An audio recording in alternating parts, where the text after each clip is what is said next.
Hello and welcome to my easy to understand guide to Sun Goes Down by Lil Nas X. This video is going to be particularly relevant for you if you are studying OCR A-Level Media Studies. It currently appears on the specification for exams from 2025 onwards. This video is going to focus on media language and representation. The extreme close-up on his eye as it opens with the kind of white contact in, it's quite unusual and it creates a bit of enigma code. It makes him seem quite mysterious and almost supernatural. That's followed by this zoom out that shows this kind of CGI fantasy world. And that's quite conventional for him as an artist. He often uses quite a lot of CGI worlds and realities within his videos. And this kind of fantasy environment makes him seem quite supernatural, quite powerful, quite odd, quite different, unusual, mystical. There's some use of kind of religious imagery here. He's got a cross earring in his ear. He's sitting cross-legged with his hands posed in a kind of lotus position, which is something that we often associate with things like yoga and meditation. So it's quite spiritual. It makes him seem like he's quite at peace with himself. We see him controlling the CGI as though he's kind of like a puppeteer, and it makes him seem quite powerful and godlike. At this point, he sees different versions of himself, and these are kind of act as intertextual references to some of his previous work, which would be recognisable for his fans. It makes it kind of little Easter eggs almost for them to look out for. One of the videos that is referenced is Panini, and that's a video where he wasn't out at the time in terms of his sexuality. And in the video, he's quite a confident, powerful, typically masculine, macho character, and he's actually involved in like stalking a woman. And so I suppose referencing this video might suggest that he's seeing that as a kind of persona that he put on for that music video that's not really him. And the fact that we're seeing different versions of himself suggests that perhaps he has different personalities, or that he's certainly gone through changes over his lifetime. We then see him being portrayed as a kind of worker at like a fast food restaurant. The uniform, the name badge, the mop and the broom, it's all very identifiable, and we see the sign saying Taco Bell. So it makes it feel very easy for an audience to recognise that he's working. He's probably supposed to be quite kind of lower class here, and potentially someone not from a particularly wealthy background. The inclusion of Taco Bell might also reference the fact that Lil Nas X was doing a partnership with them at the time, where he was a kind of brand ambassador for them. And this was because Taco Bell was where he had his first job. So again, adding to the autobiographical theme. As he starts singing to himself, it suggests that this video is going to be a message about his own identity in the past. We then see him being picked up by his father, and this is his real father, playing the character's father in the car.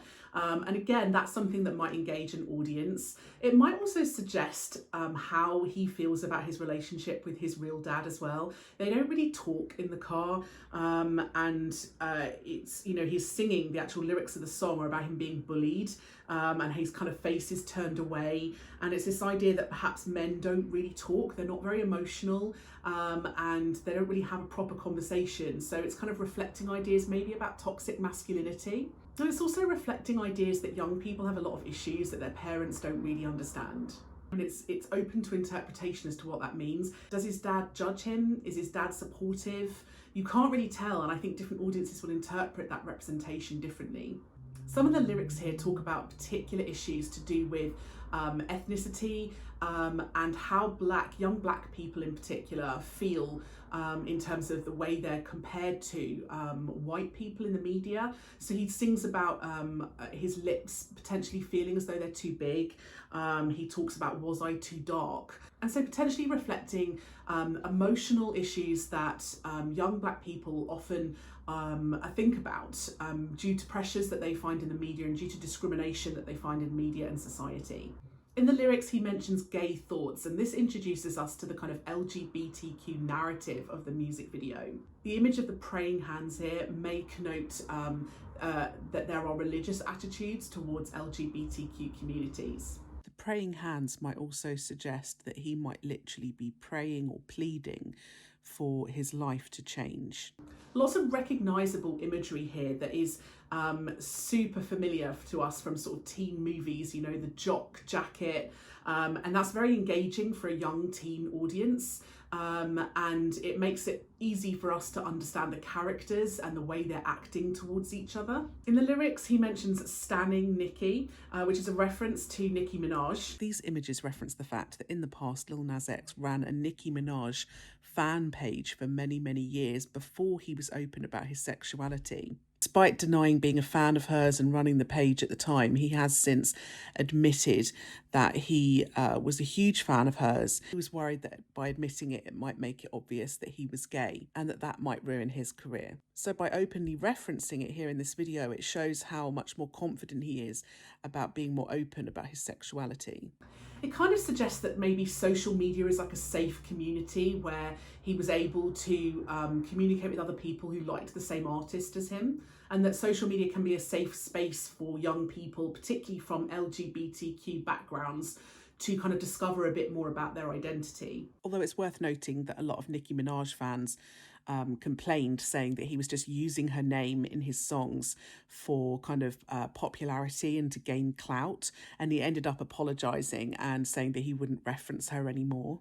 The alien tag on the backpack may suggest that he feels quite alien, that he feels quite different and isolated. The poster for prom on the school, again, very recognisable element that we often see in teen movies. And it also references the idea that people need to find dates for their prom, and that brings up all sorts of pressures for young people about finding a date, whether or not they can be open about who they want to be in a relationship with. And certainly in America, there's been a lot of issues with proms and certain schools and certain states allowing or not allowing LGBTQ partners to go together. So maybe reflect some social cultural issues within certain places in America. It doesn't include the more typical tropes that we might expect with these kind of teen movies. And we expect there to be sort of like open homophobia or bullying. We don't get that. We don't see visible attacks or visible homophobic comments or reactions.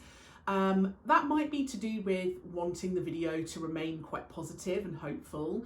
And it might generally be more focused on kind of the internal feelings that people have about their sexuality rather than the more obvious physical treatment they might get from people.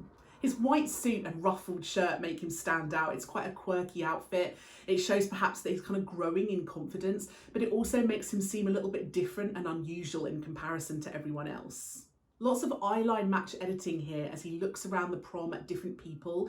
He's pictured on his own and everyone else is shown in group shots.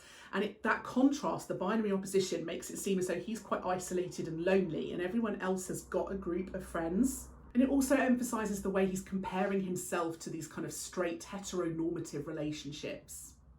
The lyrics talk about him wanting to run away, and we see images here of him in the toilet, bird's eye view of him on the cubicle floor. And this makes him seem very vulnerable, very emotional, very scared and isolated and lonely. And there's some very emotional lyrics here where he talks about saying, "I don't want a life, send me a gun."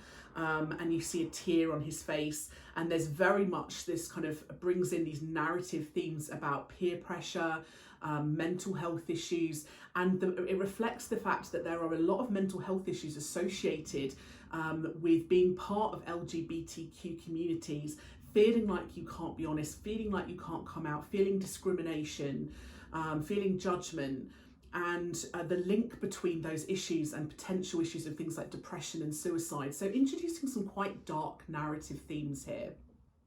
And these themes will be quite relatable for a lot of young people.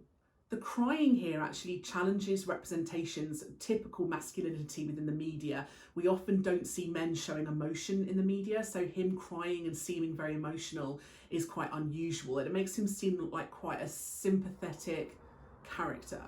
So then he kind of appears to himself, the kind of white-suited version of him from the future, if you like, kind of comforts himself and puts an arm around himself.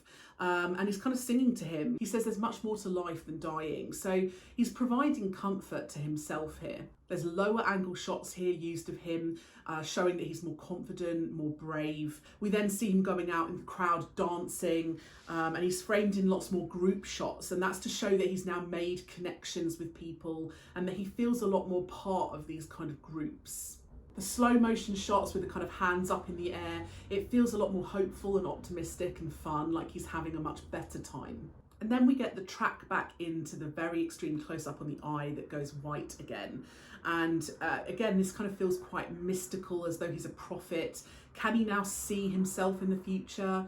I don't know, again, that's kind of open to interpretation, but it definitely makes him seem quite spiritual and unusual. It's like a circular narrative where he starts off with the kind of white eye at the beginning, feeling quite confident, and then we show how he didn't used to be this way, and he used to lack confidence, and he used to be very concerned about sexuality.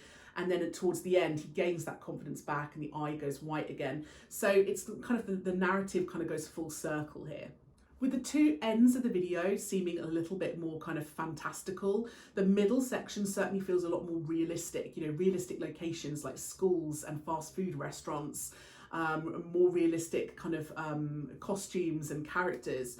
So it's kind of bookended by those more CGI fantasy scenes. Some might question how realistic the sudden acceptance of him is at the end. I mean, all he does really is come out of the bathroom and start dancing. So it doesn't necessarily portray a realistic representation of what it's like to come out in a school at prom. Although it's a kind of teen movie style narrative with a prom, there's no typical romance here. They're not setting him up with another character, and there's no kind of like love or dance at the end between him and someone else. And so it's more about self-acceptance than romance. Lil Nas X was involved in directing the video, and that perhaps means that it has a bit more of an autobiographical feel about it. And different people might react to this narrative and this video in different ways. Some people are going to react very positively to the kind of more diverse representations in terms of ethnicity and sexuality and gender.